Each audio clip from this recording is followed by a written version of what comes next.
Hello അങ്ങനെ പരിപാടിയൊക്കെ തീർന്നു. പിള്ളേരെയൊക്കെ റൂമിലാക്കി കിടന്നുറങ്ങാൻ വേണ്ടിയിട്ട്. എന്നിട്ട് നമ്മളിതാ ഗിഫ്റ്റ് അൺബോക്സിംഗ് ആണ് എല്ലാവരും കൂടെ ഇരുന്ന്. അമ്മയും അർച്ചനാൻ്റെയും അമ്മൂമ്മയും അഭിലാഷങ്ങളും എല്ലാവരും ഉണ്ട്. അമ്മൂമ്മേരെയും പട്ടാളിയുടെയും റൂം ഫുള്ള് ഗിഫ്റ്റും കാര്യങ്ങളും വലിച്ചു വാരി ഇട്ടിട്ടുണ്ടായിരുന്നു. അങ്ങനെ കുറേ ഗിഫ്റ്റൊക്കെ കിട്ടിയിട്ടുണ്ടായിരുന്നേ. പറ എന്തോന്ന് ഇടയ്ക്ക് ഫംഗ്ഷൻ വെച്ചാൽ ഇതുപോലെ ഗിഫ്റ്റ് കിട്ടും. പക്ഷേ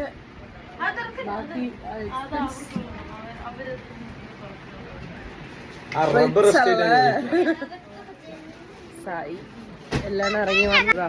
അമ്മൂമ്മ അർച്ചനേന്റെ എല്ലാവരും അവരൊക്കെ ഗിഫ്റ്റ് അൺബോക്സിങ് കുറേ സാരി. അങ്ങനെ ഗിഫ്റ്റായിട്ട് നമുക്ക് കുറേ കിട്ടിയേക്കുന്നതെന്ന് വെച്ചാൽ സാരിയും മുണ്ട് ഷർട്ടും ഒക്കെയാണ്. പിന്നെ കുറേ നമ്മളെ ഈ കൃഷ്ണൻ്റെ രാധയുടെയൊക്കെ ഫോട്ടോസ്, പിന്നെ അമ്മൂമ്മേരെയും പട്ടാളിയുടെയും തന്നെ ഒരുപാട് ഫോട്ടോ ഫ്രെയിംസ് കിട്ടിയിട്ടുണ്ടായിരുന്നേ. പിന്നെ അങ്ങനെ എല്ലാ ഗിഫ്റ്റും കാര്യങ്ങളൊക്കെ എടുത്തു വെച്ച് എല്ലാമൊക്കെ കഴിഞ്ഞ് നമ്മൾ കിടന്ന് ഉറങ്ങിയിട്ടുണ്ടായിരുന്നു. അടുത്ത ദിവസം രാവിലെ തന്നെ നമ്മൾ അവിടെ നിന്ന് ഇറങ്ങുകയാണ്.